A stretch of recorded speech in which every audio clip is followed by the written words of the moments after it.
Good morning friend, back to my channel Kabita lifestyle blog. তো দেখো, শ্বশুরমশাই সুজি আর দুধ এনেছে সুজি জাল দেওয়ার জন্য, সকালে চা দিয়ে খাবে বলে। তা আমি আগের দিন রাত্রেবেলায় সুজি ভেজে সুজির দুধ গরম করে সুজিটা বানিয়ে রেখেছি।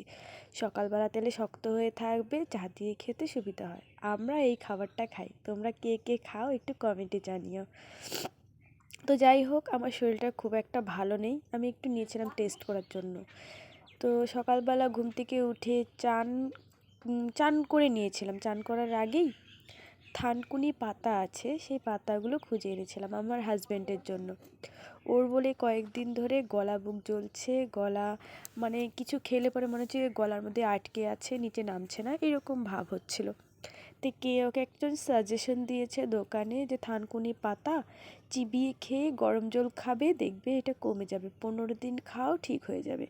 তো এই কয়েকদিন তো খুব বৃষ্টি ছিল, তা উঠতে একটু লেট হয়ে যায়, ওই খুঁজে খুঁজে সব কিছু আনে। কিন্তু ভাবলাম যে ও শুয়ে আছে, অনেকটা লেট হয়ে যাবে খুঁজতে গেলে পরে দোকানে যেতে, তা আমি খুঁজে এনে দিই। তো আমি চান করার আগেই বৃষ্টিতে ভিজে ভিজে এই থানকুনি পাতাগুলো খুঁজে এনেছি, খুঁজে এনে বেছে রাখছি একবারে, যাতে ঘুম থেকে উঠেই ও ব্রাশটা করেই মুখ হাত পা ধুয়ে খেয়ে তারপরে দোকানে চলে যেতে পারে। যাই হোক, তোমাদের সাথে গল্প করতে করতে দেখো আমার পাতাগুলো বাছা হয়ে গেছে। কে কে খাও বলো, আর এটা খেয়ে দেখো, অনেক উপকার হবে খালি পেটে সকালবেলা। তো আমার হাজব্যান্ড ওদিকে থানকুনি পাতার গরম জল খেয়ে চলে গেছে। তো আমি ব্রেকফাস্ট করার জন্য আমারটাও নিয়ে এসেছিলাম ঘরে।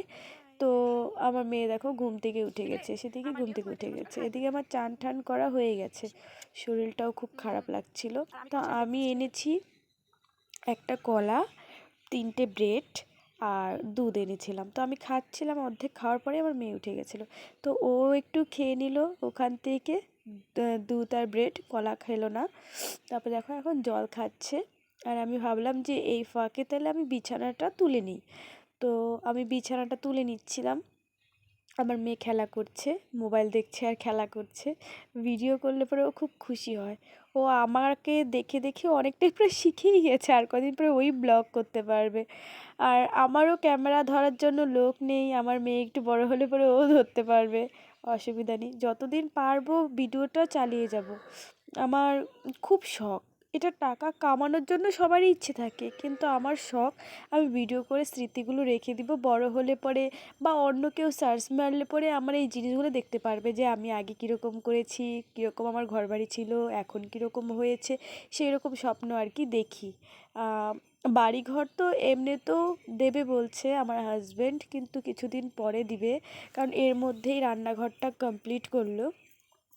তো মন্দিরটা হয়েছে, তো আস্তে আস্তেই করতে হবে, যেহেতু ওরা এখানকার বাসিন্দা নয়, আসাম থেকে এসছে, এখানে খালি হাত পায়ে এসেছিলো, সব কিছু নিজে করেছে, জমি কিনে বাড়িঘর বানিয়ে তারপরে ভাড়া বাড়িতে থেকে সব কিছু করেছে।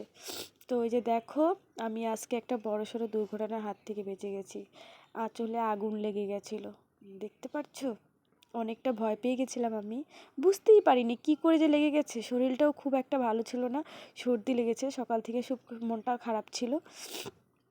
তো ভাবতে পারিনি যে এভাবে আগুনটা লেগে যাবে, গ্যাসের থেকেই লেগেছে, বুঝতেই পারিনি। অনেক মানে খারাপ মন্ত্র আসছিল মনের মধ্যে যে আজকে দিনটা কি সত্যি খারাপ, আমার কি আরও কিছু খারাপ হতে চলেছে অনেকটা। যদি তোমরা কেউ কিছু জেনে থাকো তাহলে অবশ্যই বলো যে কাপড়ে আগুন লাগা কি ভালো না খারাপ, খারাপই হবে, ভালো তো হবেই না, এটা জিনিস তো ভালো জিনিসের জন্য হয়নি, তো এটা অসাবধানতার জন্যই হয়েছে, কিন্তু অনেকেই অনেক কিছু বলে।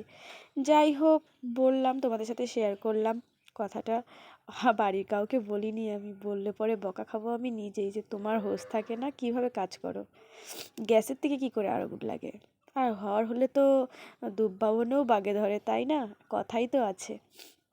তো দেখো, তোমাদের সাথে কথা বলতে বলতে আজ শাড়ির আঁচলটা তো দেখিয়ে দিলাম, তারপর ভাবলাম গ্যাস ট্যাসগুলো মুছে নিই, রান্না হয়ে গেছিলো, শরীরটা ভালো না, দেখো না আমি হ্যাচ্চু পারছি শুধু, সর্দি লেগেছে, মাথা ব্যথা ছিল, খুব খারাপ লাগছিল, উপায় নেই, তো রান্না তো করতেই হবে। যাই হোক, রান্না টান্না সেরে তারপরে আমার মা আবার টাকা পাঠিয়েছে ঘর সংসারে কিস্তি ছিল, ওই যে আমার মেয়ে আসছে, আমার মেয়েও বাপের বাড়িই ছিল। পিসু নিয়ে এসলো আর টাকাটাও সাথে করে নিয়ে আসছে। তা আমার মেয়ে বলে ও যাবে, তো ওকে নিয়েই গেলাম সারা রাস্তা। তো দেখতে থাকো।